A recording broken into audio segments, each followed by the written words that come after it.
떨리는 손가락 사이로 펜이 미끄러져 회의실 바닥에 떨어지며 총성처럼 건조한 소리가 울려 퍼졌습니다. 서울에 위치한 대한항공기술 본사 42층.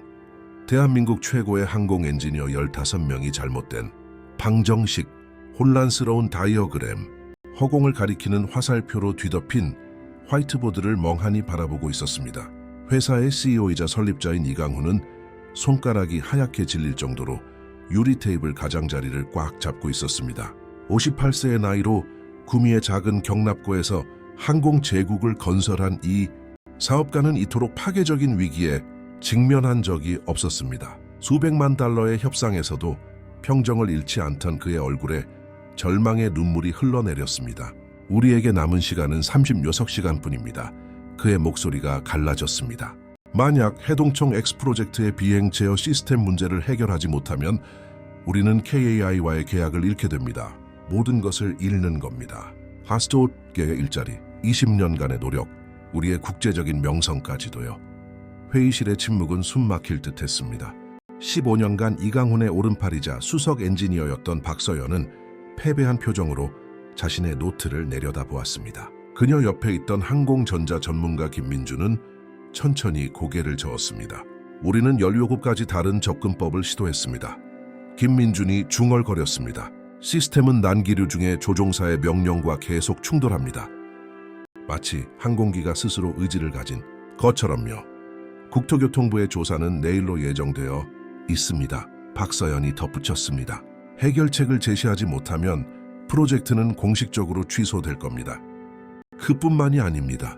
새로운 시스템을 개발할 수 있는 우리의 인증이 취소될 수도 있습니다. 이강훈은 수십 년간의 노력이 무너져 내리는 무게를 느끼며 눈을 감았습니다. 그의 회사는 대한민국 항공산업의 혁명을 일으켰고 전 세계로 수출되는 기술을 만들어냈지만 이제는 단순한 소프트웨어 문제 하나가 모든 것을 파괴할 위협이 되고 있었습니다. 어쩌면 우리는 패배를 인정해야 할지도 모릅니다. 박서연이 한숨을 쉬었습니다. 이 문제를 해결하기 위해 이미 2년 동안 800억 원을 썼습니다. 안 돼. 이강훈이 주먹으로 테이블을 내리쳤습니다. 40년간의 노력이 먼지가 되게 놔둘 순 없어. 해결책이 있을 거야. 분명히. 그 순간 가느다란 목소리가 무거운 공기를 갈랐습니다. 아이의 목소리였습니다. 제가 해결할 수 있어요. 모든 고개가 문 쪽으로 향했습니다. 문틀에 기대어 서 있는 것은 낡은 옷과 구멍난 신발을 신은 9살을 넘지 않아 보이는 연약한 소년이었습니다. 그의 갈색 머리는 헝클어져 있었습니다. 작은 손톱 밑에는 때가 끼어 있었고 그는 접착 테이프로 기운 책가방을 메고 있었습니다. 보안 요원들이 이미 그에게 다가가고 있었지만 이강훈은 손을 들어 제지했습니다. 기다려. 소년은 두려움을 보이지 않았습니다. 크고 반짝이는 그의 갈색 눈은 화이트보드에 그려진 비행기 다이어그램에 고정되어 있었습니다. 마치 마침내 이해가 되는 퍼즐을 보는 것 같았습니다. 제가 해결할 수 있어요. 그의 목소리가 더 단호하게 반복되었습니다. 문제는 자세 센서의 보정에 있어요. 시스템이 정상적인 변동에 너무 빨리 반응하고 있는 거예요. 회의실은 웅성거림으로 가득 찼습니다. 젊은 엔지니어 중 한 명이 신경질적으로 웃었습니다. 회장님, 실례지만 이건 말도 안 됩니다. 길거리 아이가 어떻게 조용히.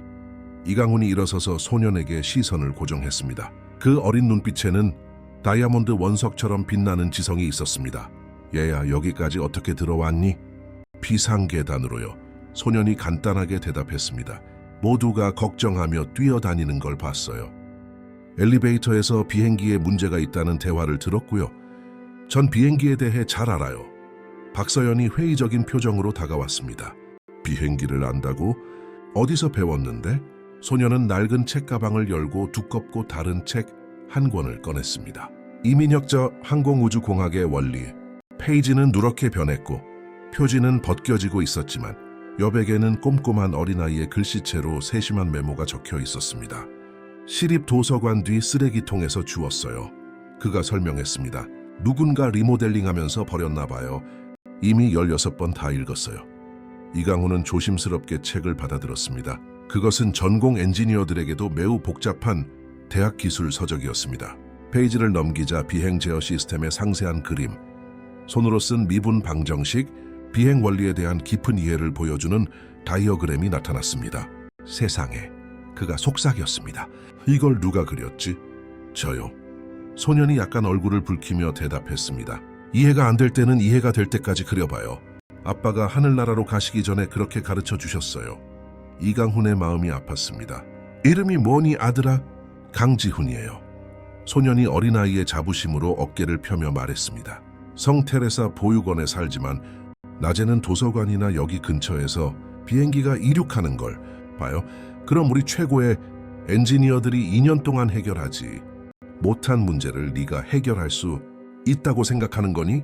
지우는 아이들 특유의 순수한 자신감으로 고개를 끄덕였습니다. 해볼 수 있어요. 예수님이 제게 수학을 잘하는 머리를 주셨어요. 아빠는 항상 하느님은 재능을 숨겨두라고 주시는 게 아니라고 하셨어요. 이강훈은 그의 팀을 바라본 후 소년을 바라보았습니다. 40년의 경력 동안 그는 천재성을 알아볼 수 있는 법을 배웠고 지금 그와 소년의 눈에서 그것을 보고 있었습니다. 그에게 펜을 주게 이강훈이 명령했습니다. 이건 미친 짓이에요. 박서연이 항의했습니다. 회사의 미래를 우리 시스템을 우리보다 더 잘 이해하는 아이에게 맡기는 건가요? 이강훈이 그녀의 말을 끊었습니다. 세호연 씨, 이 책을 봐요. 이 메모들을 보라고요. 이 아이는 평범하지 않아요. 지훈은 조심스러운 발걸음으로 화이트보드에 다가갔습니다. 까치발을 들어도 위쪽에 겨우 닿을 정도였습니다. 감동한 김민준이 그가 올라설 의자를 가져다 주었습니다. 감사합니다, 아저씨. 지훈이 예의 바르게 말하며 의자에 올라섰습니다. 잠시 동안 그는 복잡한 다이어그램을 그냥 바라보았습니다. 마치 아기 새가 문제를 연구하듯 고개를 갸웃거리면서 말이죠. 그러고 나서 지우기 시작했습니다. 작고 정확한 움직임으로 그는 엔지니어들이 그렸던 충돌하는 화살표들을 지우고 불필요한 방정식들을 지웠으며 항공기 그림을 가로지르는 혼란스러운 선들을 정리했습니다. 그 다음 그는 그림을 그리기 시작했습니다. 먼저 날개의 작은 원을 그리고 주자세 센서라고 적었습니다. 그 다음 2개의 더 작은 원을 그리고 백업 센서 A와 백업 센서 B라고 적었습니다. 섬세한 선으로 3개의 센서를 중앙처리 장치라고 쓴 중앙상자에 연결했습니다. 문제는요. 지훈이 대학 교수처럼 진지하지만 아이의 높은 목소리로 설명했습니다. 비행기 컴퓨터가 센서 하나 말만 듣고 있다는 거예요. 그래서 난기류 때문에 긴장하면 비행기가 조종사랑 싸우게 되는 거죠. 그는 센서에서 중앙처리, 장치로 흐르는 데이터를 나타내는 작은 화살표들을 그렸습니다. 하지만 컴퓨터가 세 센서의 말을 함께 듣게 하면 그는 3점을 연결하는 삼각형을 계속 그렸습니다. 되어 차분해져요. 마치 보육원의 미나, 이모님이 저한테 소문을 믿기 전에 3사람 말을 들어야 한다고 설명해 주실 때처럼요. 몇몇 엔지니어들은 긴장 속에서도 미소를 지었습니다. 그 단순한 비유는 그들이 불필요하게 복잡하게 만들었던 개념을 명확하게 해주었습니다. 지우는 화이트보드에 썼습니다. 새 친구 규칙. 만약 2 센서가 동의하고 하나가 반대하면 다른 하나는 무시해요. 모두가 반대하면 조종사에게 물어보고요. 그리고 강한 난기류는 박서연이 이제 진심으로 궁금해하며 물었습니다. 지훈은 따뜻한 마음 필터라고 이름 붙인 작은 상자를 그렸습니다. 비행기가 많이 흔들릴 때 절망하는 대신 컴퓨터가 큰일을 하기 전에 셋까지 세는 거예요. 제가 보육원에서 누구한테 화가 났을 때처럼요. 미나 이모님이 말하기 전에 10가지 세라고 가르쳐 주셨어요. 그는 간단한 방정식을 덧붙였습니다. 0.3초, 기다리기 플러스 3번 확인하기, 더 현명한 결정. 회의실은 완전한 침묵에 휩싸였습니다. 세계 최고의 대학을 졸업한 15명의 뛰어난 두뇌들이 초등교육도 마치지 못한 9살 아이가 만든 우아하고 단순한 해결책을 바라보고 있었습니다. 아이고, 김민준이 마른 침을 삼켰습니다. 이거 정말 될 것 같은데요. 단순함 속에 천재성이 있어요. 박서연이 속삭였습니다.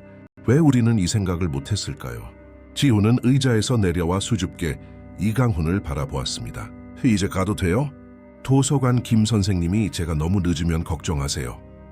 이강훈은 소년 앞에 무릎을 꿇고 그의 눈높이를 맞췄습니다. 지훈아, 넌 방금 내 회사를 구했어. 5,000명의 일자리를 구한 거야. 어떻게 감사를 표해야 할까? 소년은 잠시 생각하며 구멍난 신발 속 맨발을 꼼지락거렸습니다. 시험하는 거 보게 해주실 수 있어요? 진짜 비행기가 안에서 어떻게 작동하는지 보고 싶어요. 이강훈은 눈물 사이로 미소를 지었습니다. 물론이지. 하지만 먼저 한 가지만 말해줘. 부모님은 어디 계시니? 지훈의 미소가 흔들렸습니다. 아빠는 제가 6살 때 암으로 돌아가셨어요. 엄마는 혼자 있는 걸 견디지 못하고 떠나셨고요. 돌아온다고 하셨는데 벌써 3년이 지났어요. 이강훈의 마음이 찢어졌습니다. 그 후로 성테레사 보육원에 살고 있어요. 원장님은 저한테 아주 잘해주세요. 그리고 제게는 예수님이 계세요. 그는 낡은 줄에 매달린 작은 나무 십자가를 만졌습니다. 아빠가 예수님은 고아들을 절대 버리지 않으신다고 가르쳐 주셨어요. 이강훈은 소년 앞에서 울지 않기 위해 자신을 다잡아야 했습니다. 지훈아, 네 해결책이 우리 비행 시뮬레이터에서 시험되는 걸 보고 싶니? 지훈의 눈이 별처럼 빛났습니다. 정말요? 그럼. 그리고 그 후에는 네 미래에 대해 아주 진지한 대화를 하고 싶구나. 2시간 후 대한항공기술의 시뮬레이션 연구실에서 지훈은 자신에게 너무 높은 의자에 앉아 있었습니다. 그의 작은 다리는 허공에서 흔들렸고 그는 엔지니어들이 그의 해결책을 비행 제어 소프트웨어에 구현하는 것을 매료된 채 지켜보았습니다. 악천후 조건에서 비행 시뮬레이션을 시작합니다. 담당 기술자가 발표했습니다. 그들 앞에 거대한 화면에서 가상 비행기가 시뮬레이션된 폭풍 속에서 이륙했습니다. 교차풍, 극심한 난기류. 이전에는 시스템을 수십 번이나 망가뜨렸던 조건들이었습니다. 지훈은 아래 십수를 깨물었고 그의 작은 두 손은 조용한 기도 속에서 얽혀 있었습니다. 세임트 우투밀 첫 번째 극심한 난기류 발생. 화면 속 가상 항공기가 흔들렸습니다. 모니터의 숫자들은 미친 듯이 춤을 췄지만 이번에는 평소의 혼돈 대신 시스템이 안정적으로 유지되었습니다. 따뜻한 마음 필터가 완벽하게 작동하여 급격한 반응을 막았습니다. 새 친구 규칙은 센서들 사이의 균형을 유지했습니다. 놀라워. 김민준이 중얼거렸습니다. 모든 매개 변수가 정상 범위 안에 있습니다. 두 번째 테스트, 센서 고장을 동반한 극한 난기류. 기술자가 계속했습니다. 다시 한번 시스템은 현명하게 반응했습니다. 센서 하나가 고장나자 다른 두 개가 조화롭게 제어권을 넘겨받았습니다. 정확히 지훈이 예측한 대로였습니다. 성공했어요. 박서연이 참지 못하고 외쳤습니다. 회장님 성공했습니다. 회의실은 박수갈채로 터져나갔습니다. 몇 달 동안 밤을 새웠던 엔지니어들이 서로를 껴안았습니다. 이강훈은 모든 것을 경탄의 눈으로 지켜보던 지훈 옆에 다시 무릎을 꿇었습니다. 지훈아, 네가 방금 무슨 일을 했는지 알겠니? 소녀는 주위의 감정에 아직 적응하며 고개를 저었습니다.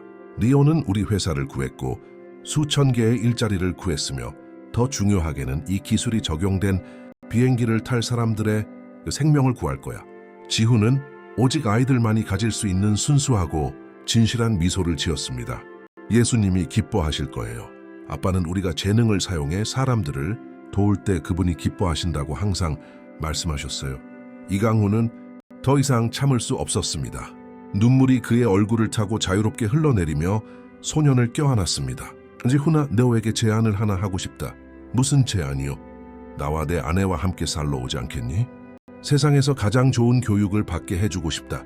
네가 마땅히 받아야 할 모든 것을 갖게 해주고 싶어. 지훈은 혼란스러워하며 살짝 물러섰습니다. 하지만 저는 보답으로 드릴 게 아무것도 없는데요. 너는 돈보다 훨씬 더 귀한 것을 가지고 있단다. 이강훈은 눈물 사이로 미소 지었습니다.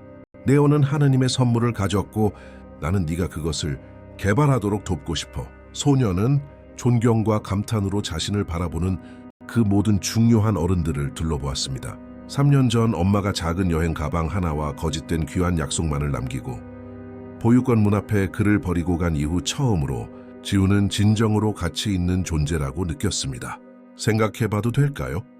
그가 수줍게 물었습니다. 물론이지. 이강훈이 미소 지었습니다. 하지만 먼저 우리 같이 점심 먹는 건 어떠니? 서울에서 최고의 햄버거를 만드는 곳을 알고 있거든. 엘리베이터로 걸어가면서 지훈은 자신의 작은 손으로 이강훈의 큰 손을 잡았습니다. 이강훈 아저씨? 응? 아빠랑 엄마가 저를 자랑스러워 하실까요? 이강훈은 복도 한가운데 멈춰 서서 다시 한번 무릎을 꿇고 소년의 눈을 똑바로 바라보았습니다. 그럼 아주 자랑스러워 하실 거라고 확신한단다, 지훈아. 어디에 계시든 그분들은 자랑스러움으로 가득 차 계실 거야.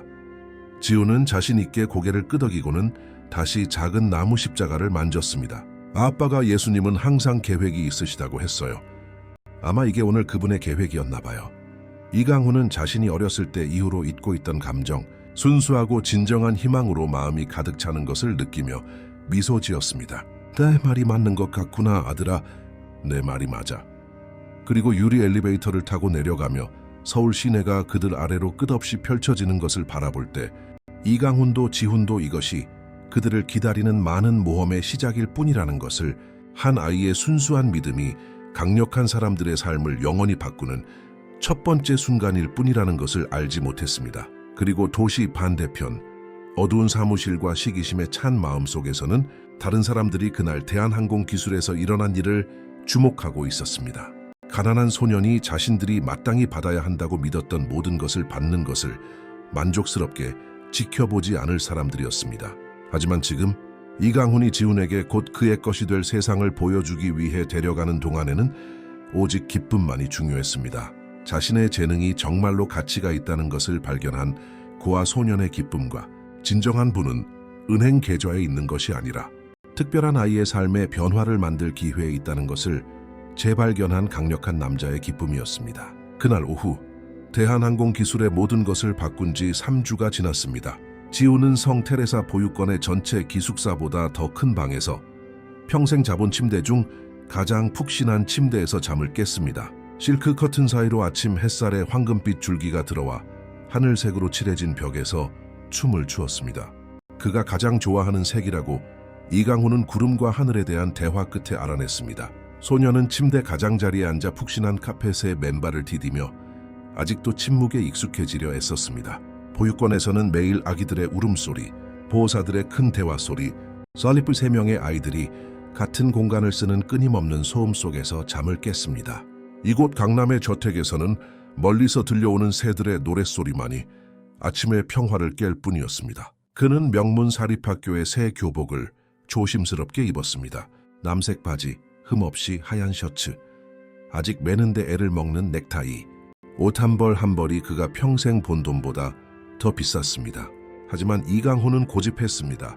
리온 최고를 누릴 자격이 있어 아들. 이강훈이 그 단어를 발음할 때마다 그의 마음은 여전히 따뜻해졌습니다. 지훈은 대리석 계단을 내려오며 광택나는 난간에 손을 스쳤습니다. 식당에서 그는 이강훈이 커피를 마시며 기술 보고서를 읽고 있는 것을 발견했습니다. 코끝에 안경을 걸친 채 지훈이 이미 알아볼 수 있게 된 집중된 표정이었습니다. 좋은 아침이에요, 이강훈 아빠. 지훈이 수줍게 말했습니다.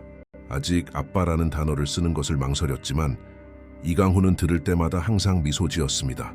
좋은 아침, 우리 아들. 이강훈이 팔을 벌리자 지훈은 달려가 그들 사이에 의식이 된 아침 포옹을 받았습니다. 잘 잤니? 네. 해동청 X를 조종하는 꿈을 꿨어요. 구름 위를 날았는데 하늘에 계신 아빠한테 손을 흔들었어요. 이강훈은 목이 메는 것을 느꼈습니다. 함께한 3주 동안 지훈의 순수한 말 한마디 한마디가 그의 마음속 깊은 곳을 건드렸습니다. 아빠도 분명 손을 흔들어 주셨을 거야, 아들. 이미 지훈을 친손자처럼 대하는 가정부 아주머니가 차려준 아침 식사 동안 이강훈은 소년이 주변의 모든 정보에 얼마나 감탄하며 흡수하는지 지켜보았습니다. 지훈은 빵의 질감을 연구하고 커피의 로스팅 과정에 대해 물었고 왜 설탕이 뜨거운 액체에서 더 빨리 녹는지 이해하고 싶어 했습니다. 이강훈 아빠, 질문 하나 해도 돼요? 언제든지. 지훈아, 왜 최진혁 부사장님은 저를 좋아하지 않으세요?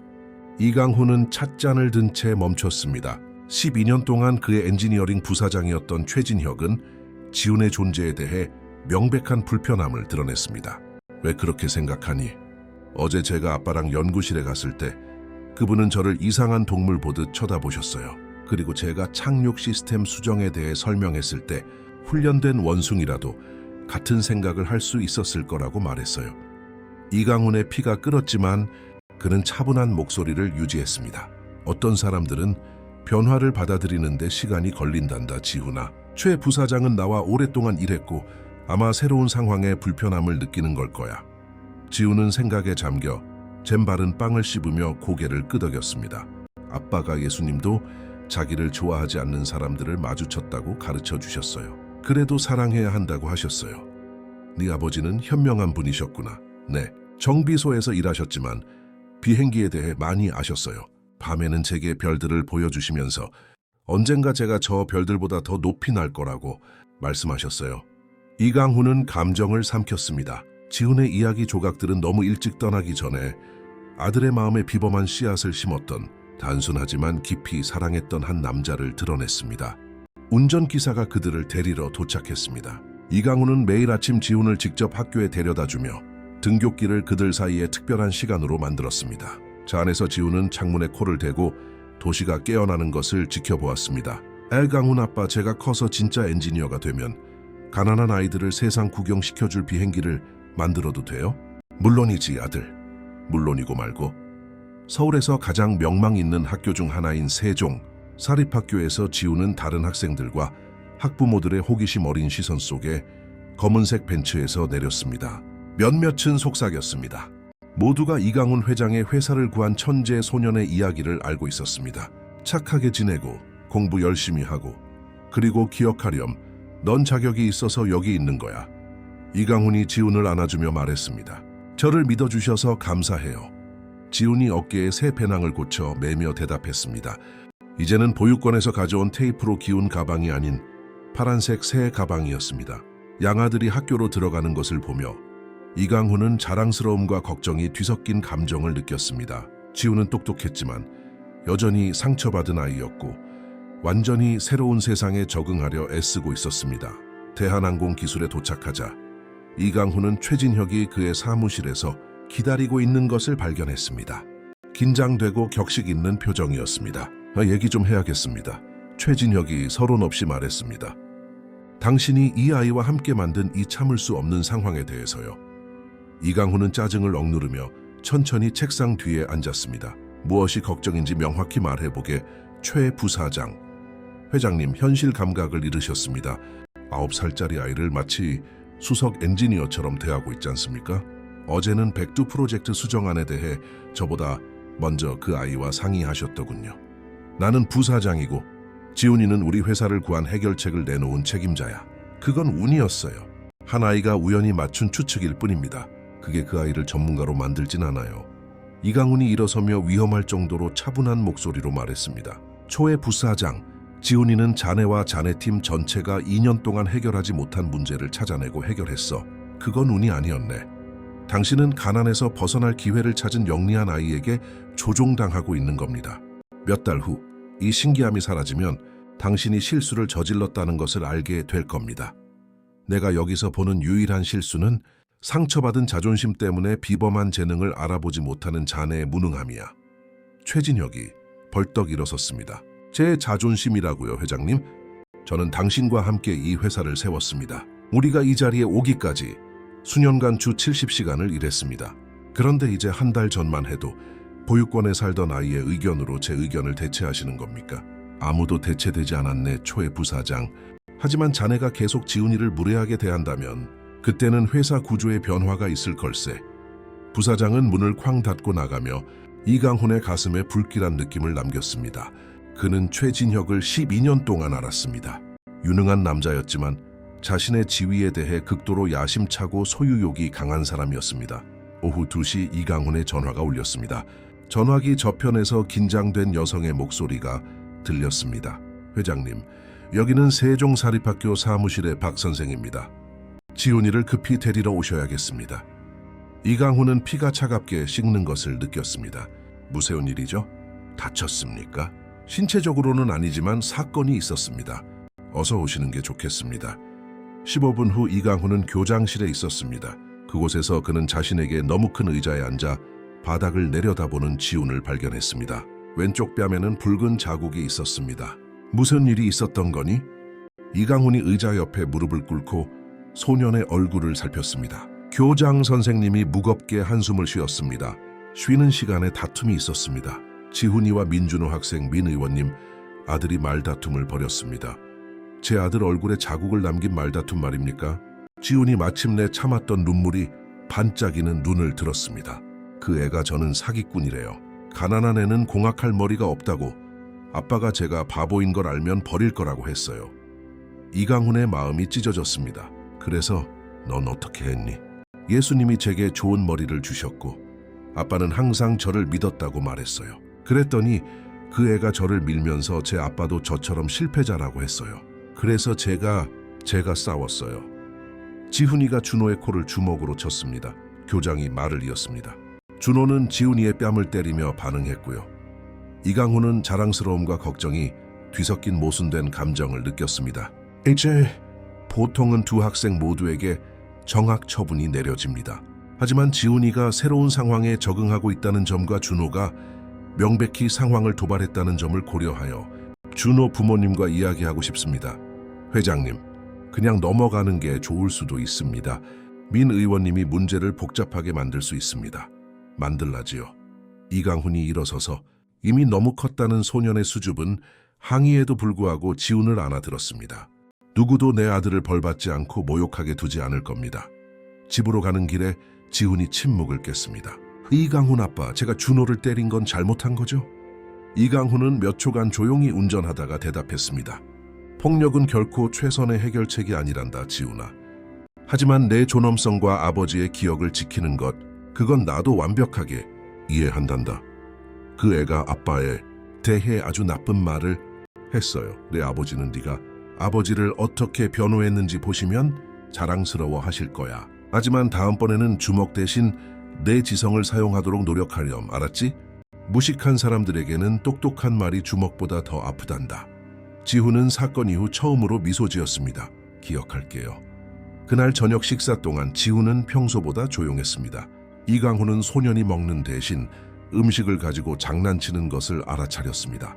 무슨 생각하니 아들? 이강훈 아빠, 만약 학교에 중요한 사람들이 제가 거기서 공부하는 걸 원하지 않으면 어떻게 돼요? 저 같은 아이는 부자 아이들과 함께 있으면 안 된다고 결정하면요? 그 질문은 이강훈을 강타했습니다. 왜 그런 걱정을 하니? 전에 그런 일이 있었거든요. 제가 처음 있던 보육원에서 부유한 가족이 저를 입양하는 데 관심이 있었어요. 하지만 제가 축구보다 수학책 읽는 걸 더 좋아한다는 걸 알고는 제가 평범한 아이치고는 너무 진지하다고 말했어요. 이강훈은 조용한 분노가 가슴속에서 타오르는 것을 느꼈습니다. 지훈아, 나를 보렴. 소녀는 여전히 상처받기 쉬운, 하지만 그 안에 빛나는 지성을 품은 갈색 눈을 들었습니다. 레오는 아무데도 가지 않아. 너는 이제 내 아들이야. 그리고 아무도, 어떤 국회의원도, 어떤 학교도, 어떤 권력 있는 가족도 너에게서 나를 떼어놓을 수 없어. 알겠니? 지훈은 고개를 끄덕였지만 이강훈은 버려짐의 상처가 말만으로는 치유되기에는 너무 깊다는 것을 깨달았습니다. 내일 뭐 할지 아니? 이강훈이 톤을 바꾸며 미소 지었습니다. 사체온에 있는 KI 공장을 방문할 거야. 그들이 너를 직접 만나고 싶어 하고 내 해결책이 실제 비행기에 어떻게 구현되고 있는지 보여주고 싶어 한단다. 지훈의 눈이 별처럼 빛났습니다. 비행기가 만들어지는 걸 볼 수 있어요. 그리고 아마 네가 착하게 굴면 제트기 조종석에 앉게 해줄지도 모르지. 지훈은 슬픔을 잠시 잊고 의자에서 거의 뛰어내렸습니다. 정말요? 정말 그래도 돼요? 그럼 우리 작은 천재, 그럼. 그날 밤 늦게 지훈이 잠든 후 이강훈은 예상치 못한 전화를 받았습니다. 수석 엔지니어인 박서연이었고 그녀의 목소리는 걱정스러웠습니다. 회장님, 드릴 말씀이 있습니다. 오늘 사무실에 이상한 방문객이 있었습니다. 어떤 방문객? 두 남자가 아동보호기관에서 왔다고 신분을 밝혔습니다. 지훈이에 대해 그 아이가 지적으로 착취당하고 있는지, 회장님께서 아이에게 이를 강요하고 있는지, 입양이 합법적인 절차를 통해 이루어지고 있는지 등을 물었습니다. 이강훈은 등골이 오싹해지는 것을 느꼈습니다.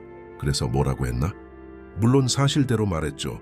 지훈이는 행복하고 잘 보살핌받는 아이이며 회사에 참여하는 것은 자발적이고 즐거운 일이라고요. 하지만 그들은 마치 문제를 찾고 있는 것 같았어요.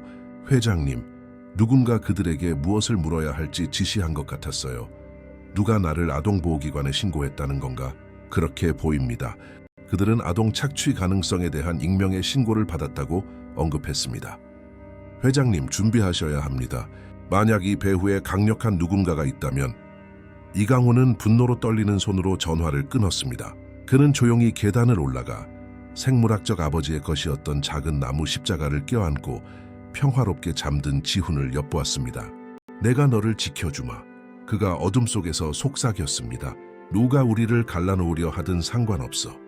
하지만 마음 깊은 곳에서 이강훈은 전쟁이 이제 막 시작되었으며 자신의 이익을 지키기 위해 그와 소년의 행복을 파괴할 준비가 된 강력한 사람들이 있다는 것을 알고 있었습니다. 도시 반대편 한남동의 펜트하우스에서 최진혁은 길고 계산된 통화 끝에 전화를 끊었습니다. 처리됐어. 그가 마호가니 테이블에서 서류를 정리하는 여자에게 말했습니다. 아동보호기관이 이미 조사를 시작했어. 몇 주 안에 이강훈의 그 영재 소년 서커스는 끝날 거야. 그리고 나면 내가 세우는데 일조한 회사의 통제권을 내가 차지하게 되겠지. 이강훈은 초점을 잃었어. 아이에게 조종당하고 있다고. 이제는 더 안정적인 누군가가 결정을 내릴 때야. 최진혁은 바로 그 순간 지훈이 악몽을 꾸다 깨어나 물을 마시러 내려왔다는 것을, 그리고 저택의 서재를 지나가다가 이강훈이 변호사들과 사법적 보호와 입양 절차, 가속화에 대해 전화 통화하는 것을 들었다는 것을 몰랐습니다. 이미 모든 것을 잃었던 9살 소녀는 자신이 다시 모든 것을 잃을 위기에 처했다는 것을 본능적으로 이해했습니다. 그리고 그 집에 온 이후 처음으로 강지훈은 하느님이 정말로 고아들을 버리지 않으시는 건지, 아니면 단지 어떤 경우에는 도착하는데 시간이 더 걸리는 건지 궁금해했습니다. 비는 3월의 서울 폭풍 후 특유의 폭력성으로 이강훈의 사무실 창문을 두들겼습니다. 그는 방 안을 이리저리 걸으며 귀에 전화를 붙인 채 변호사인 박 변호사의 심각한 상황 설명을 들었습니다. 회장님, 신고 내용이 우리가 생각했던 것보다 더 심각합니다. 전화기 저편에서 긴장된 목소리가 말했습니다. 그들은 당신이 지훈이를 기업 홍보용으로 이용하고 있으며 상업적 이익을 위해 취약한 아동을 노출시키고 있다고 주장합니다. 또한 그 아이가 정상적인 어린 시절을 박탈당하고 있다는 비난도 있습니다. 이강훈은 창문 앞에 멈춰 서서 폭풍 아래 잿빛 도시를 바라보았습니다. 말도 안 돼, 박 변호사. 지훈이는 내가 본 아이 중에 가장 행복한 아이야. 프로젝트에 참여하는 걸 아주 좋아한다고. 저도 알고 당신도 알지만 아동보호기관은 모든 신고를 조사해야 합니다. 그리고 이 신고를 한 사람은 법률 시스템을 아주 잘 알고 있습니다. 연구실에 있는 지훈이의 사진, 그 아이에 대한 신문 기사 사본, 심지어 과도한 성과 압박의 징후를 주장하는 심리 분석 보고서까지 포함시켰습니다. 심리 분석 보고서? 그걸 어디서 구했지? 아마 누군가 심리학자를 고용해 학교에서 지훈이를 관찰하고 보고서를 작성하게 한 것 같습니다. 모든 것이 매우 잘 조직되어 있습니다, 회장님. 우리는 자원과 법률 지식을 갖춘 누군가를 상대하고 있는 겁니다. 이강훈은 책임감의 무게를 느끼며 눈을 감았습니다. 내가 뭘 해야 하지? 치어째 조사가 끝날 때까지 지훈이는 더 이상 대한항공 기술에 출입할 수 없습니다. 둘째, 당신들은 독립적인 심리 평가가 필요할 겁니다. 셋째, 입양 절차는 일시적으로 중단될 겁니다. 중단이라고? 이강훈의 목소리가 떨렸습니다. 박 변호사, 만약 지훈이가 나에게서 떨어질 수도 있다는 걸 알게 되면 진정해요, 회장님. 이건 단지 예방 조치일 뿐입니다.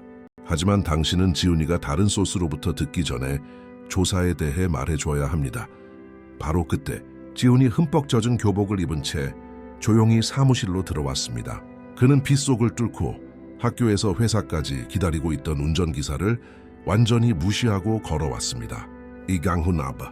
소년의 목소리는 거의 속삭임처럼 작게 나왔습니다. 드릴 말씀이 있어요. 이강훈은 재빨리 전화를 끊고 지훈 앞에 무릎을 꿇었습니다. 보조 테이블에서 수건을 가져와 젖은 머리를 말려주었습니다. 무세운 일이니 아들? 왜 운전기사 아저씨랑 같이 오지 않았어? 지훈은 절박한 힘으로 이강훈을 껴안으며 그의 가슴에 얼굴을 묻었습니다. 그들이 저를 데려갈 거죠, 그렇죠? 이강훈의 심장이 거의 멎을 뻔했습니다. 누가 그런 말을 했니?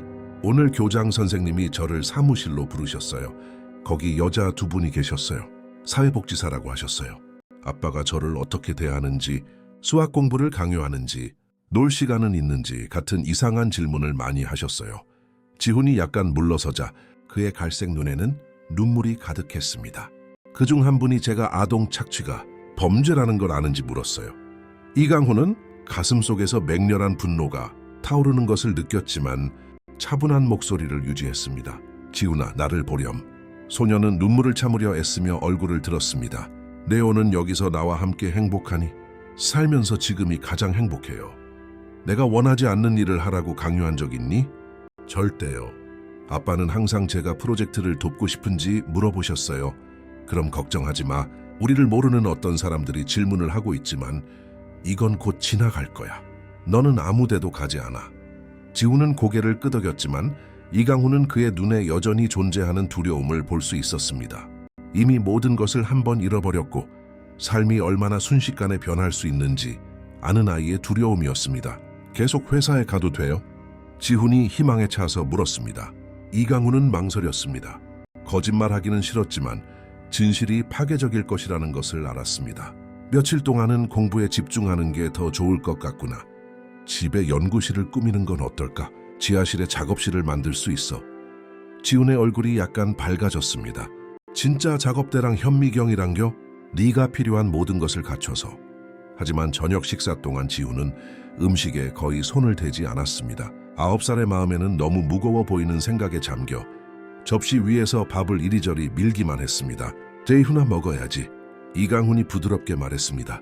이강훈 아빠, 어려운 질문 하나 해도 돼요? 언제든지. 지훈은 마치 고통스러운 무언가를 준비하는 것처럼 깊은 숨을 들이마셨습니다. 만약 제가 아빠에게 문제가 된다는 걸 알게 되면 저를 보육원으로 돌려보내실 건가요? 그 질문은 이강훈을 번개처럼 쳤습니다. 그는 즉시 의자에서 일어나 지훈에게 다가가 소년의 항의에도 불구하고 그를 안아들었습니다. 강지훈. 그가 소년이 공식적으로 갖게 될 전체 이름을 사용하며 말했습니다. 네오는 절대로 어떤 경우에도 내게 문제가 되지 않아. 너는 내 인생에 일어난 최고의 일이야. 온 세상이 우리에게 등을 돌린다 해도 나는 절대로 너를 버리지 않을 거야. 알겠니? 지훈은 이강훈의 목에 매달려 마침내 눈물을 흘렸습니다. 거기로 돌아가는 게 너무 무서워요. 보육원에서는 밤에 잠 못 이루고 진짜 아빠가 있으면 어떨지 상상했어요. 이제 아빠가 생겼는데 잃고 싶지 않아요. 이강훈도 울었습니다.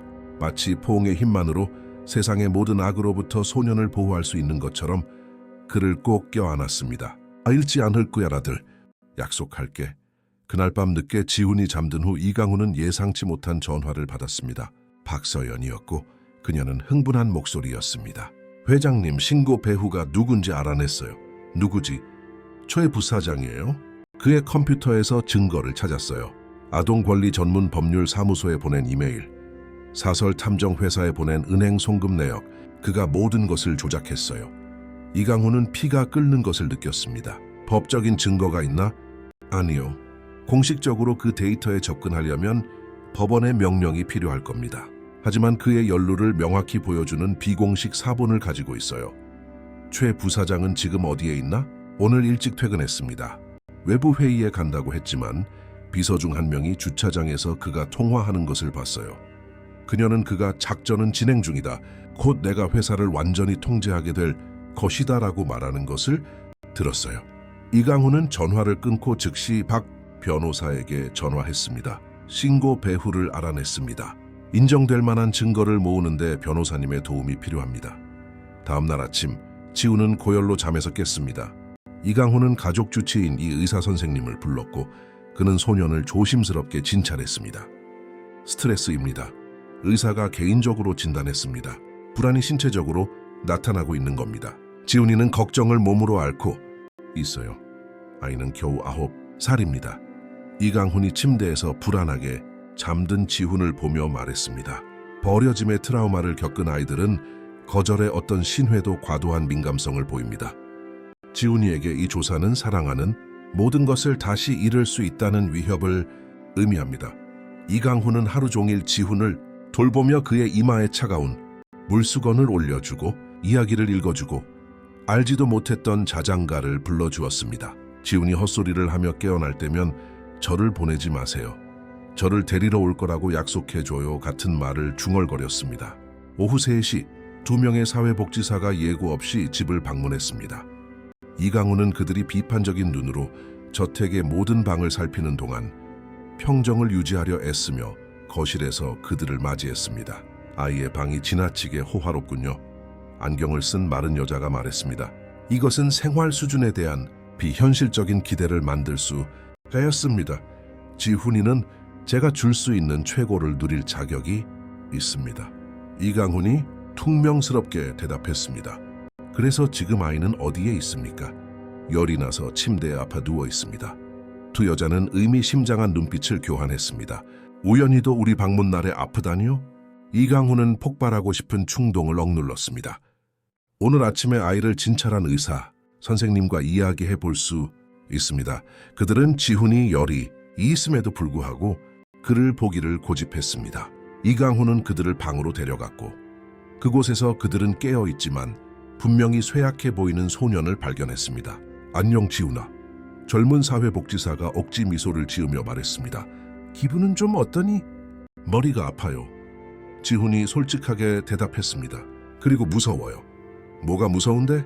지훈은 이강훈을 본 후 다시 여자를 바라보았습니다. 아줌마들이 저를 이강훈 아빠한테서 데려갈까봐 무서워요. 네가 잘 보살핌 받고 있다면 아무도 너를 데려가지 않을 거야. 그녀가 대답했습니다. 하지만 내게 물어볼 게 있어. 아주 어려운 것들을 공부하라고 압박받는다고 느끼니? 지훈은 혼란스러워하며 미간을 찌푸렸습니다. 압박이요? 저는 공부하는 걸 좋아해요. 수학은 재미있어요. 하지만 비행기를 만지는 대신 평범한 장난감을 가지고 놀아야 한다고 생각하지 않니? 비행기가 제 가장 좋아하는 장난감이에요. 이강훈 아빠는 항상 제가 돕고 싶은지 물어보시지 절대로 강요하지 않으세요. 사회복지사는 클립보드에 메모를 했습니다. 그리고 내 나이 또래 친구들은 있니? 지훈은 망설였습니다. 학교에서 어떤 애들은 저를 별로 좋아하지 않아요. 제가 숫자를 좋아해서 이상하다고 말해요. 이강훈은 두 여자가 마치 지훈이 어떤 의심을 확인시켜준 것처럼 또다시 의미심장한 눈빛을 교환하는 것을 보았습니다. 그들이 떠난 후 이강훈은 지훈의 방으로 돌아와 소년이 조용히 울고 있는 것을 발견했습니다. 그들이 저를 데려갈 거죠, 그렇죠? 지훈이 떨리는 목소리로 물었습니다. 이강훈은 소년 옆 침대에 누워 그를 보호하듯 껴안았습니다. 지훈아, 중요한 얘기를 해줄 게 있어. 소년은 더 많은 소식을 들을 준비를 하며 몸을 굳혔습니다. 나와 함께 일하는 한 남자가 네가 자기보다 더 똑똑해서 화가 나서 우리에게 문제를 일으키려고 하고 있어. 그가 저 사람들에게 거짓말을 했고 사실이 아닌 것들을 말했어. 최 부사장님이요. 이강훈이 놀랐습니다. 어떻게 알았니? 그는 항상 저를 환한 눈으로 쳐다봐요. 그리고 어제 제가 학교에서 나올 때 그가 교문 근처에서 양복 입은 남자와 이야기하는 걸 봤어요. 그가 저를 가리켰고 그 남자는 제 사진을 찍었어요. 이강훈은 차가운 분노가 가슴속으로 퍼지는 것을 느꼈습니다. 지훈아, 내가 이걸 해결할게. 하지만 며칠 동안 네가 아주 용감해져야 해. 나를 위해 그렇게 해줄 수 있겠니? 지훈은 여전히 겁에 질린 듯 보였지만 고개를 끄덕였습니다. 이강훈 아빠, 만약 그들이 저를 데려가면 아빠는 저를 찾아올 거죠? 이강훈은 지훈의 작은 얼굴을 두 손으로 감쌌습니다. 나는 너를 찾기 위해 산이라도 옮길 거야. 너를 다시 데려오기 위해 온 세상과 싸울 거야. 나를 믿니? 믿어요. 그럼 편안히 자렴. 아빠가 너를 지키기 위해 여기 있단다. 그날 밤 지훈이 마침내 열없이 잠들었을 때 이강훈은 대학 시절 오랜 친구이자 지금은 서울고등법원의 판사인 친구에게 전화를 걸었습니다.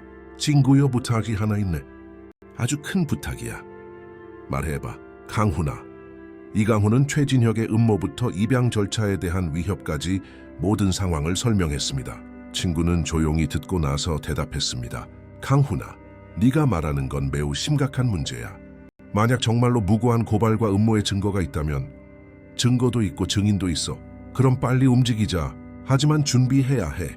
만약 우리가 실패하면 넌 지훈이를 영원히 잃을 수도 있어. 사법 시스템은 도전을 좋아하지 않거든. 그 아이는 내 아들이야. 위험이 어떻든 상관없어. 알았어. 내일 아침 일찍 청원서를 준비할게. 그리고 강훈아? 응. 증거가 충분하기를 기도하게. 만약 최진혁 뒤에 정말로 정치적 지원이 있다면 이건 자네 인생의 싸움이 될 테니까. 이강훈은 전화를 끊고 지훈의 방으로 올라갔습니다. 그는 소년이 깨어 창밖으로 별을 보고 있는 것을 발견했습니다. 제이미 앤 오니. 이강훈이 침대 가장자리에 앉으며 물었습니다. 아빠랑 이야기하고 있었어요. 지훈이 목에 걸린 작은 십자가를 만지며 간단하게 대답했습니다. 아빠와 함께 있게 해달라고 도와달라고 기도하고 있었어요. 이강훈은 마른 침을 삼켰습니다. 그래서 아빠가 뭐라고 하시니? 지훈은 이틀 만에 처음으로 미소 지었습니다. 때때로 하느님은 사람들이 서로를 얼마나 사랑하는지 보여주기 위해 폭풍우를 허락하신대요. 그리고 폭풍우가 지나가면 하늘은 항상 더 아름다워진다고요. 이강훈은 그 아이가 품고 있는 지혜에 감탄하며 지훈의 이마에 입을 맞췄습니다. 네 아버지는 정말 현명한 분이셨구나. 네. 그리고 아빠가 진짜 아빠라고 말씀하셨어요. 아빠의 마음은 피와 관련된 게 아니라 사랑과 관련된 거라고요. 지훈이 마침내 잠들었을 때 이강훈은 다가올 전투의 모든 움직임을 계획하며 깨어 있었습니다. 왜냐하면 내일 그는 단지 자신의 회사나 명성을 위해 싸우는 것이 아니었기 때문입니다. 그는 이미 모든 것을 한 번 잃었고 마침내 무조건적인 사랑이 무엇인지 알 자격이 있는 아이의 아버지가 될 권리를 위해 싸우고 있었습니다. 그리고 이 전쟁의 반대편에 누가 있든 이강훈은 자신의 작은 천재를 보호하기 위해 모든 것을 희생할 준비가 되어 있었습니다. 밖의 폭풍은 잦아들기 시작했지만 진짜 폭풍은 이제 막 시작되고 있었습니다. 금요일 아침 서울의 공기를 오염시키는 듯한 전기적인 긴장감으로 가득 찬 채 밝았습니다. 이강훈은 잠 못 이룬 밤을 보낸 후 새벽 5시에 일어났고 부엌에서 이미 깨어있는 지훈을 발견했습니다. 그는 테이블에 앉아 반쯤 남은 우유 한 잔과 생각에 잠긴 표정을 하고 있었습니다. 좋은 아침, 아들. 오늘 기분은 어떠니? 지훈이 눈을 들자 이강훈은 그의 눈에서 새로운 결의를 발견했습니다. 이전 며칠에는 없었던 것이었습니다. 좋아요, 이강훈 아빠. 밤새 좋은 생각이 떠올랐어요. 어떤 생각인데? 나쁜 사람들이 우리에 대해 거짓말하고 있다는 걸 증명할 아이디어예요. 이강훈이 자세히 묻기도 전에 그의 전화가 울렸습니다. 박 변호사였고 그의 목소리는 긴급했습니다. 회장님, 더 큰 문제가 생겼습니다. 청문회가 오늘 오후 2시로 잡혔습니다. 그리고 더 있습니다. 최 부사장이 정치적 압력을 가하고 있는 3명의 도의원들의 지지를 얻었습니다. 그들은 당신의 지훈이에 대한 착취가 다른 기업들이 아이들을 이용하는 위험한 선례를 만들 수 있다고 주장하고 있습니다. 이강훈은 불의의 무게를 느끼며 눈을 감았습니다. 박 변호사, 이건 미친 짓입니다. 지훈이는 착취당하지 않았어요. 저도 알고 당신도 알지만 그들은 설득력 있는 이야기를 만들어냈습니다. 그리고 더 있습니다. 언론도 참석할 겁니다. 최 부사장이 3개의 다른 신문사의 이야기를 흘렸습니다. 이강훈이 전화를 끊자 지훈이 다가와 그의 작은 손으로 이강훈의 손을 잡았습니다. 이강훈 아빠, 오늘 저를 믿어주세요. 알았죠? 저에게 계획이 있어요. 지훈아, 이건 아이들 장난이 아니야. 강력한 사람들이 우리를 갈라놓으려 하고 있어. 알아요. 하지만 예수님이 어떤 이유로 제게 이 머리를 주셨잖아요. 그렇죠? 아마 이 순간을 위해서일 거예요. 오전 10시 대한항공 기술에 긴급 전화가 걸려왔습니다. 박서연이 걱정으로 창백해진 채 전화를 받았습니다. 회장님, 위기 상황입니다. 오늘 오후 국제대표단에게 선보일 예정이었던 해동청 X 시제품이 항법 시스템에 치명적인 오류를 일으키고 있습니다. 2시까지 해결하지 못하면 회사 역사상 가장 중요한 수출 계약을 잃게 됩니다. 이강훈은 세상이 무너져 내리는 것을 느꼈습니다. 지훈을 지키기 위해 싸우고 있을 뿐만 아니라 이제는 자신이 쌓아 올린 모든 것의 파산 가능성에도 직면했습니다. 어떤 종류의 오류지? 고속 기동 중에 항법 시스템이 마비되고 있습니다. 우리 최고의 엔지니어 3명이 어젯밤부터 해결하려고 애썼지만 아무도 문제를 찾아내지 못하고 있습니다. 이강훈, 옆에서 모든 것을 듣고 있던 지훈의 얼굴이 갑자기 밝아졌습니다. 아빠, 제가 기술 자료를 봐도 될까요? 지훈아, 네온 회사에 들어올 수 없지 않니? 기억나? 조사 때문에? 하지만 아빠가 서류를 여기로 가져오실 수는 있잖아요. 그렇죠? 제가 집에서 서류를 보는 건 법에 어긋나지 않아요. 이강훈은 망설였지만 상황의 긴급함이 더 크게 다가왔습니다. 서연 씨, 모든 기술 자료를 이리로 가져오게. 지금 당장. 30분 후 저택의 식탁은 기술 보고서, 회로도, 컴퓨터 코드, 인쇄물로 뒤덮였습니다. 지훈은 외과 의사의 집중력으로 모든 것을 연구했습니다. 그의 9살 마음은 경험 많은 엔지니어들도 어려워하는 정보를 처리하고 있었습니다. 여기요. 그가 갑자기 코드의 특정 줄을 가리키며 말했습니다. 문제는 GPS와 관성 시스템 간의 동기화에 있어요. 비행기가 너무 빨리 날면 두 시스템이 자신들이 어디에 있는지에 대해 서로 의견이 달라지기 시작해요. 로베르토와 다른 두 엔지니어와 함께 도착한 박서연은 지훈이 가리키는 곳을 보았습니다. 세상에 정말이네. 어떻게 이걸 못 봤지? 왜냐하면 아줌마 아저씨들은 큰 문제를 찾고 있었기 때문이에요. 지훈이 참을성 있게 설명했습니다. 하지만 때로는 작은 문제들이 더 큰 재앙을 일으켜요. 마치 신발 속 작은 돌멩이가 사람을 절뚝거리게 만드는 것처럼요. 20분 만에 지훈은 문제를 찾아냈을 뿐만 아니라 두 시스템이 서로 더 잘 소통하게 만드는 간단한 수정 알고리즘인 해결책의 개요까지 그렸습니다. 지훈아, 김인주는 분명히 감동했습니다. 내가 또 우리 회사를 구했구나. 하지만 기쁨은 문을 세차게 두드리는 소리에 의해 중단되었습니다. 이강훈이 문을 열자 2명의 사회복지사와 2명의 경찰관 그리고 최진혁이 서 있었습니다. 이강훈 씨, 사회복지사 중 1명이 공식적인 목소리로 말했습니다. 아동 착취 조사가 진행되는 동안 강지훈 군을 임시 보호소로 인도하기 위해 왔습니다. 지훈은 공포에 질려 눈을 동그랗게 뜨고 이강훈 뒤에 숨었습니다. 당신들에게는 그럴 권한이 없습니다. 이강훈이 항의했습니다. 있습니다. 최진혁이 처음으로 말하며 문서를 보여주었습니다. 1시간 전에 발부된 법원 명령입니다. 계속되는 지적 착취의 증거에 근거한 겁니다. 이강훈은 서류를 보고 피가 차갑게 식는 것을 느꼈습니다. 그것은 분명히 정치적 압력에 의해 영향을 받은 판사가 서명한 합법적인 명령이었습니다. 지훈이는 아무데도 가지 않아 이강훈이 소년을 등 뒤에 두고 말했습니다. 강훈 씨. 경찰관 중 1명이 단호하지만 적대감 없이 말했습니다. 일을 더 어렵게 만들지 마십시오. 이건 단지 임시적인 조치일 뿐입니다. 지훈이 앞으로 나서며 목소리는 떨렸지만 단호했습니다. 저를 데려가시기 전에 제가 말해도 될까요? 모두가 놀라 소년을 바라보았습니다. 지훈아, 그럴 필요 없어. 이강훈이 말하기 시작했습니다. 아니요, 아바. 해야 해요. 지훈은 마치 인생에서 가장 중요한 연설을 준비하는 것처럼 깊은 숨을 들이마셨습니다. 최진혁 아저씨, 왜 저한테 이러세요? 최진혁은 직접적인 질문에 불편해 보였습니다. 얘야, 넌 어른들의 일을 이해 못해. 아니요, 이해해요.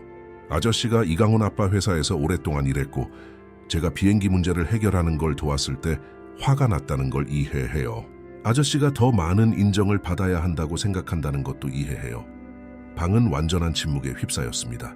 지훈아, 이강훈이 소년의 통찰력에 감명받아 중얼거렸습니다. 하지만 최진혁 아저씨, 지훈이 눈물을 흘리기 시작하며 계속했습니다. 저는 아저씨에게서 아무것도 빼앗고 싶지 않았어요. 저는 단지 돕고 싶었을 뿐이에요. 그런데 이제 아저씨의 분노 때문에 저는 또다시 아빠를 잃고 있어요. 최진혁은 소년의 시선을 피했지만 지훈은 멈추지 않았습니다. 아저씨는 자식이 있으세요? 있다. 최진혁이 마지못해 대답했습니다. 만약 누군가 단지 분노 때문에 아저씨의 자식들을 뺏으려 한다면 기분이 어떠시겠어요? 처음으로 최진혁은 진심으로 흔들리는 것처럼 보였지만 그는 체면을 유지했습니다. 그건 달라. 네, 자식들은 고아가 아니죠. 지훈이 최진혁이 끝내지 못한 문장을 완성했습니다. 맞아요. 저는 고아예요. 아빠는 제가 아주 어릴 때 돌아가셨고 엄마는 저를 버렸어요. 하지만 제가 뭘 배웠는지 아세요? 가족은 피만으로 이루어지는 게 아니에요. 가족은 사랑이에요. 지훈의 눈물이 이제 자유롭게 흘러내렸지만 그의 목소리는 확고했습니다. 이강훈 아빠는 저를 진심으로 사랑하세요. 절대로 아무것도 강요하지 않으셨어요. 제가 수학을 좋아한다고 이상하게 대하신 적도 없어요. 그는 제가 이상한 게 아니라 특별하다고 느끼게 해주셨어요. 사회복지사 중 1명이 몰래 자신의 눈물을 닦았습니다. 그런데 이제 지훈이 계속했습니다. 거짓말 때문에 저는 저에게 가치가 있다고 느끼게 해준 유일한 사람을 잃게 될 거예요. 저는 보육원으로 돌아가서 밤에 잠 못 이루고 진짜 아빠가 있으면 어떨지 상상하게 될 거예요. 이미 한 분 계셨는데 아저씨들이 저에게서 뺏어갔잖아요. 지훈은 이강훈에게 돌아서서 더 높이 올라가 그를 제대로 안을 수 있도록 의자 위로 올라갔습니다. 이강훈 아빠, 사랑받는 것이 어떤 건지 보여주셔서 감사해요. 제가 떠나야 하더라도 몇 달 동안 제가 진짜 아빠가 있었다는 걸 항상 기억할게요. 이강훈은 이제 공개적으로 울고 있었고 마치 포옹의 힘만으로 세상을부터 지훈을 보호할 수 있는 것처럼 그를 안았습니다. 네오는 언제나 내 아들일 거야, 지훈아. 언제나. 바로 그 순간 박서연이 앞으로 나서며 지훈이 방금 해결한 기술 서류를 들었습니다. 신뢰합니다. 그녀가 사회복지사들에게 말했습니다. 방금 여기서 무슨 일이 일어났는지 보셨습니까? 무슨 말씀이시죠? 그들 중 1명이 물었습니다. 지난 30분 동안 여러분이 이 아이를 착취로부터 보호하기 위해 오는 동안 지훈이는 수백 개의 일자리와 수백억 원을 구할 기술적 문제를 혼자서 해결했습니다. 강요받아서가 아니라 도움이 필요한 사람들이 있다는 것을 보았기 때문입니다. 박서연은 지훈이 한 계산을 보여주었습니다. 이것은 천재의 작품입니다. 압박이나 착취로 이루어진 것이 아닙니다. 사랑으로 이루어졌습니다. 그가 찾은 가족에 대한 사랑, 그의 두 번째 집이 된 회사에 대한 사랑으로요. 김민준이 박서연에게 합류했습니다. 저는 새 아이의 아빠입니다. 그리고 장담컨대 이 아이는 착취당하고 있지 않습니다.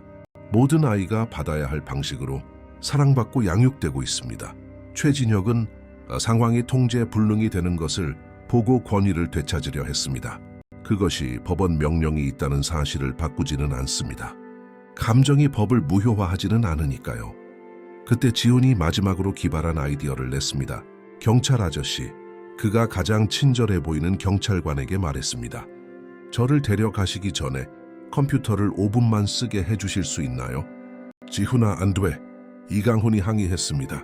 저를 믿으세요, 아빠. 상황에 눈에 띄게 감동한 경찰관이 고개를 끄덕였습니다. 5분 주지. 지훈은 거실에 있는 노트북으로 가서 빠르게 타이핑하기 시작했습니다. 몇 분 만에 그는 불법이 아닌 이강훈이 시뮬레이터로 놀라고 준 비밀번호를 사용하여 대한항공 기술의 이메일 시스템에 접속했습니다. 됐어요. 지훈이 모두가 볼 수 있도록 화면을 돌리며 말했습니다. 여기 최진혁 아저씨가 법률사무소에 보낸 이메일이 있고 여기 학교에서 저를 감시하기 위해 사설 탐정을 고용하기 위한 은행 송금 내역이 있어요. 방은 충격적인 웅성거림으로 터져나갔습니다. 최진혁은 완전히 창백해졌습니다. 어떻게 네가... 아저씨가 보낸 편지함에서 이메일을 삭제하는 걸 잊으셨어요. 지훈이 간단하게 설명했습니다. 그리고 어제 점심 먹으러 나가실 때 아저씨 컴퓨터에 은행 화면을 열어두셨어요. 제가 이강훈 아빠랑 아저씨 사무실을 지나갈 때 봤어요.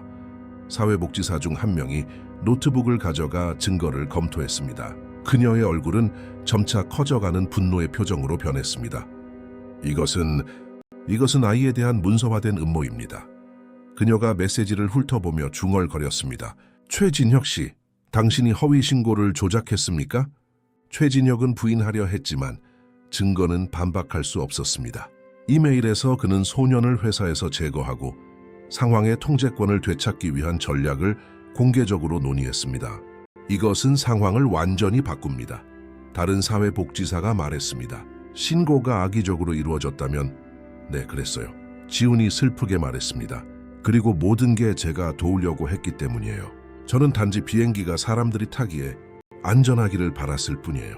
나이 든 경찰관이 엄한 목소리로 최진혁에게 말했습니다. 선생님, 무고한 고발이 범죄라는 것을 알고 계십니까?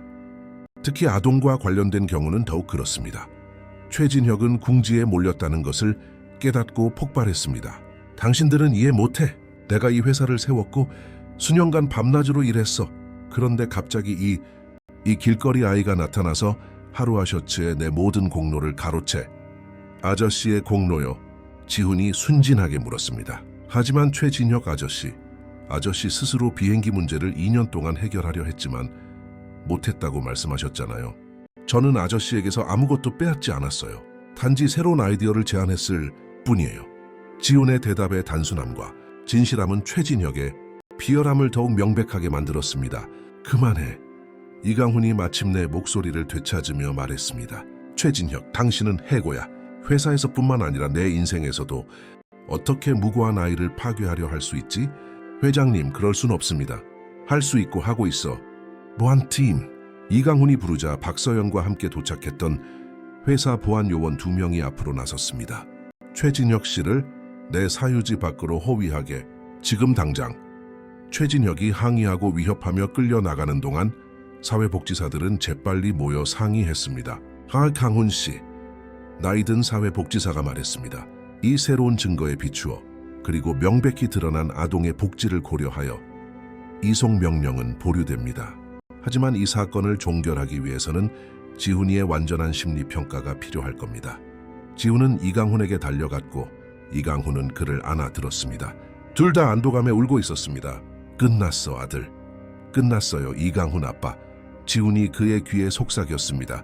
서예수님은 정말로 그 아들을 버리지 않으시는군요. 그렇고 말고, 아니 아들아 절대로 버리지 않으신단다.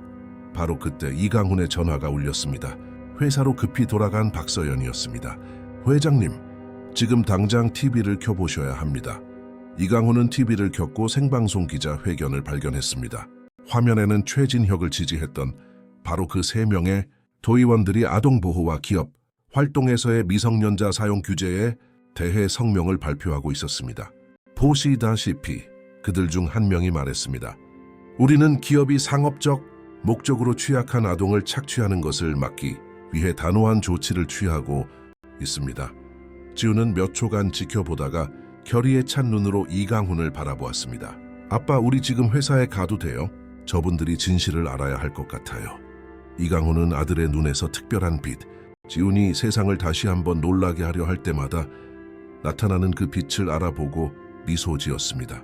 물론이고 말고 아들, 물론이지. 대한항공 기술로 향하는 동안 지훈은 이강훈의 손을 굳게 잡고 시기심 많은 한 남자가 아닌 자신을 권력 게임의 졸로 이용하려 했던 전체 정치 시스템에 맞서는 그의 가장 큰 시험이 될 것에 대비했습니다. 하지만 이번에는 그는 혼자가 아니었습니다. 그는 아버지로 선택한 남자뿐만 아니라 진실도 곁에 두게 될 것이었습니다. 그리고 지훈은 진실이 올바른 손에 있을 때 세상에서 가장 강력한 무기라는 것을 배웠습니다. 국회의사당의 강당은 수용 인원을 초과하여 붐볐습니다.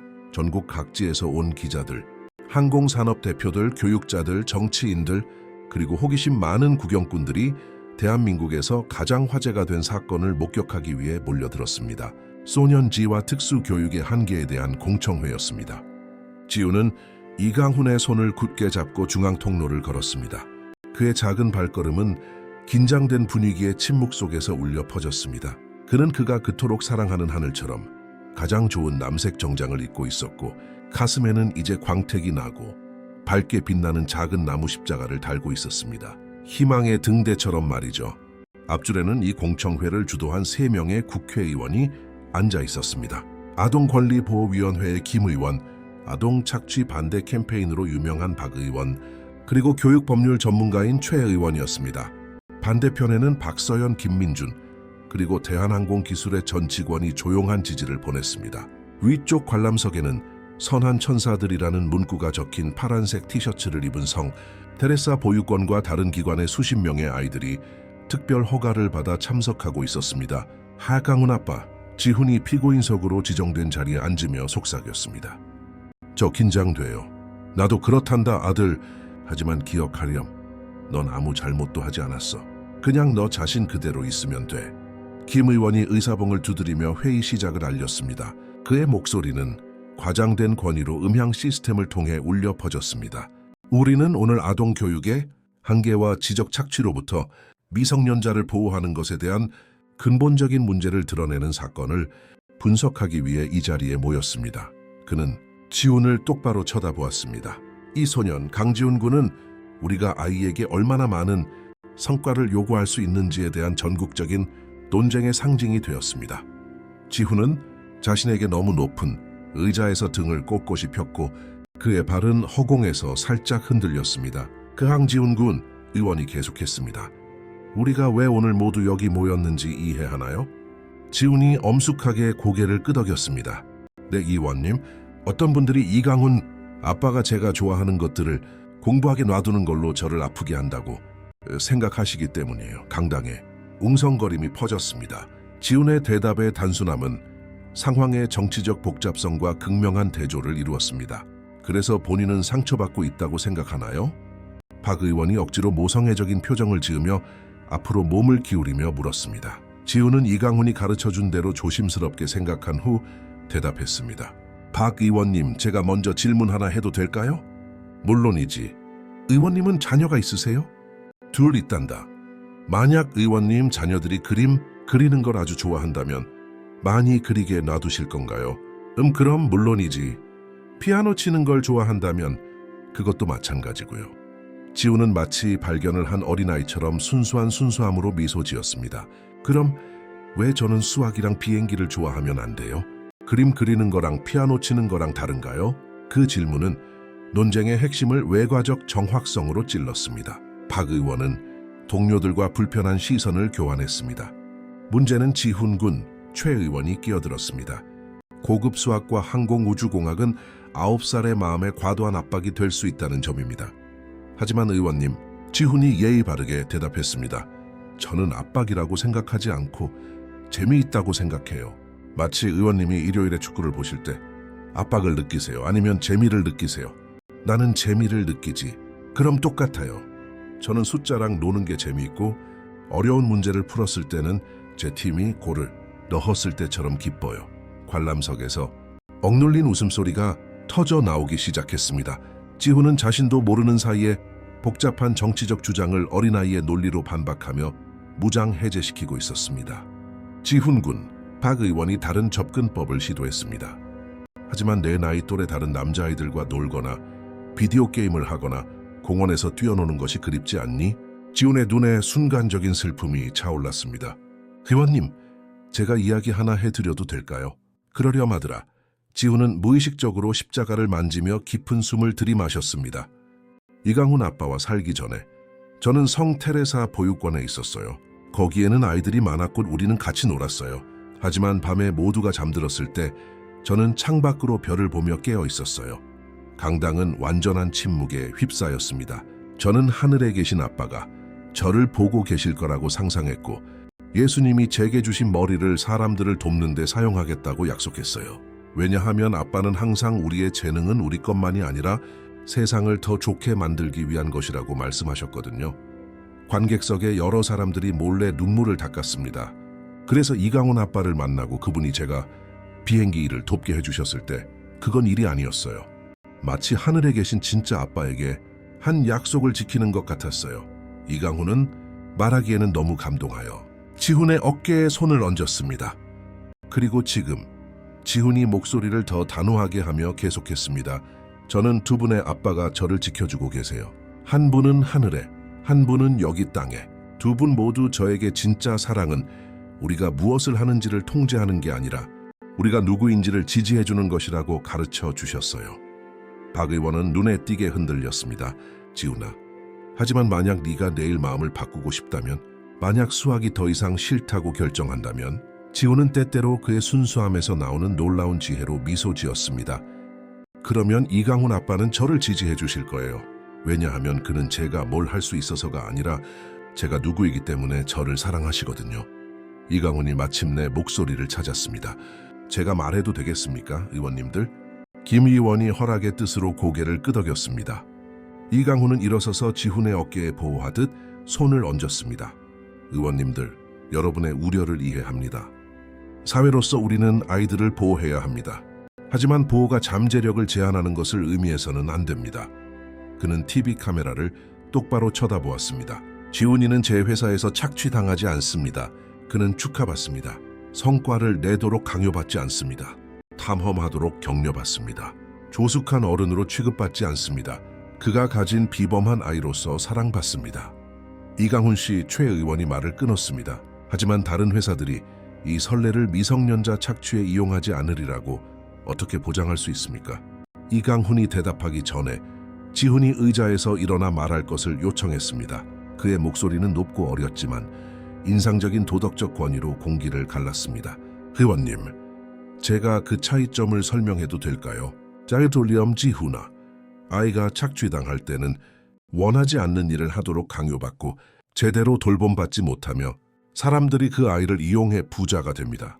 아이가 사랑받을 때는 좋아하는 일을 하고 항상 보호받으며 다른 사람들을 돕기 위해 자신의 재능을 사용합니다. 지훈이 이강훈을 가리켰습니다. 이강훈 아빠는 저 때문에 부자가 되지 않으셨어요. 그는 이미 부자셨어요. 그는 제가 유용해서가 아니라 저를 사랑하시기 때문에 저를 입양하셨어요. 소녀는 그러고 나서 다른 아이들이 있는 관람석을 가리켰습니다. 그리고 또 뭔지 아세요? 이강훈 아빠는 저처럼 다르게 생각하는 아이들을 위한 특수학교를 짓고 계세요. 수학이나 과학을 사랑하는 어떤 아이도 이상하다고 느끼지 않도록요. 관람석에서 자발적인 박수갈채가 시작되어 강당 전체로 퍼져 나갔습니다. 여러 어른들이 분명히 감동했습니다. 소음이 잦아들자 지훈은 이제 마치 작은 정치인처럼 카메라를 향해 직접 말했습니다. 보고 있는 모든 아이들에게 한마디 하고 싶어요. 만약 여러분이 다르다면, 다른 사람들이 이상하다고 생각하는 것들을 좋아한다면 그건 나쁜 게 아니에요. 하느님은 각자를 어떤 특별한 목적을 위해 만드셨어요. 그리고 여러분이 무엇을 하느냐가 아니라 여러분이 누구이기 때문에 여러분을 사랑해 줄 사람이 항상 있어요. 일부 의원들을 포함하여 많은 참석자들의 얼굴에 눈물이 자유롭게 흘렀습니다. 그리고 어른들에게는 지훈이 어린 철학자의 진지함으로 계속했습니다. 제발 똑똑한 아이들을 두려워하지 마세요. 재능이 낭비되는 것을 두려워해야 해요. 특별한 아이들이 망가졌다고 느끼게 만드는 것을 두려워해야 해요. 김 의원이 말하기 전에 몰래 눈물을 닦았습니다. 지훈 군, 오늘 우리에게 많은 생각할 거리를 주었군요. 한 가지만 더 말씀드려도 될까요, 의원님? 물론이지. 지훈은 의자에서 내려와 강당 중앙으로 걸어갔습니다. 그의 작은 모습은 나이를 초월하는 존재감을 발산했습니다. 저는 보육원에서 슬픈 아이였어요. 머리는 좋았지만 그것 때문에 제가 이상하다고 생각했어요. 제가 너무 달라서 가족을 절대 가질 수 없을 거라고 생각했어요. 그의 목소리는 감정에 벅차 떨렸습니다. 하지만 그때 하느님이 제 인생에 이강훈 아빠를 보내주셨고 그는 다르다는 것이 특별하다는 것, 제 지능이 문제가 아니라 선물이라는 것을 가르쳐 주셨어요. 지훈은 이강훈에게 돌아서서 팔을 뻗었습니다. 이강훈은 즉시 자리에서 일어나 아들의 포옹을 받기 위해 무릎을 꿇었습니다. 이강훈 아빠는 제게 돈보다 더 가치 있는 것을 주셨어요. 무조건적인 사랑을 주셨고 가족을 주셨고 부끄러움 없이 제가 누구인지 될 권리를 주셨어요.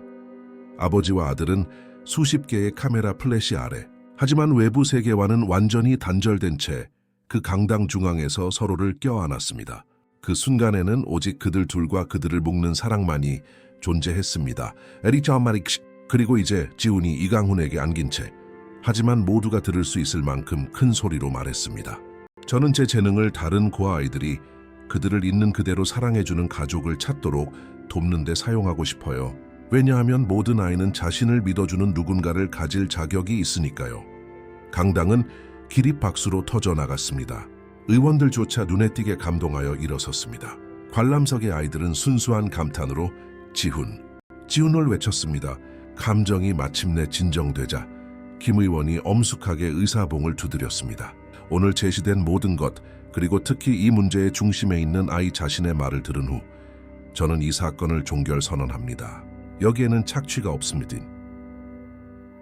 여기에는 죄 없습니다. 오직 부성애와 비범한 재능의 발전만이 있을 뿐입니다. 그는 지훈을 똑바로 쳐다보았습니다. 젊은이, 오늘 우리에게 아동보호가 잠재력을 제한하는 것이 아니라 아이들이 사랑받고 그들의 독특한 재능을 지지받도록 보장하는 것임을 가르쳐 주었네. 3개월 후 서울의 한 주민센터에서 열린 조촐한 행사에서 강지훈은 공식적으로 강지훈이 되었습니다. 그는 이강훈이 특별히 이 날을 위해 사준 금색 펜을 사용하여 능숙한 필체로 입양 서류에 직접 서명했습니다. 이제 우리는 영원히 가족이야. 이강훈이 공식적으로 입양한 아들을 껴안으며 말했습니다. 우리는 언제나 가족이었어요. 지훈이 십자가를 만지며 대답했습니다. 단지 이제 서류가 우리 마음에 동의하는 것뿐이에요. 1년 후 강지훈 재단이 설립되어 전국 소외 계층의 영재 아동들을 발굴하고 지원했습니다. 한때 보육원에서 잠들었던 소녀는 이제 다른 특별한 아이들이 결코 외롭거나 부적절하다고 느끼지 않도록 보장했습니다. 대한항공기술 사무실에는 입양일에 찍은 지훈과 이강훈의 액자 사진이 걸려 있었습니다. 그 옆에는 금색 명판에 이렇게 쓰여 있었습니다. 비행기뿐만 아니라 자신의 독특한 재능으로 날아오르기를 꿈꾸는 모든 아이들에게 바칩니다.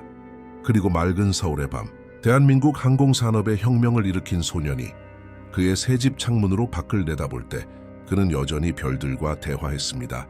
더 이상 가족을 구하지 않고 아버지뿐만 아니라 사랑을 통해 세상을 변화시키는 자신의 능력도 찾게 된 것에 감사하며 강지훈은 때때로 가장 위대한 기적이 가장 작은 꾸러미에서 온다는 것과 진정한 사랑은 우리의 차이점을 받아들일 뿐만 아니라 그것을 축하하고 보호하며 세상을 바꿀 수 있는 힘으로 변화시킨다는 것을 증명했습니다.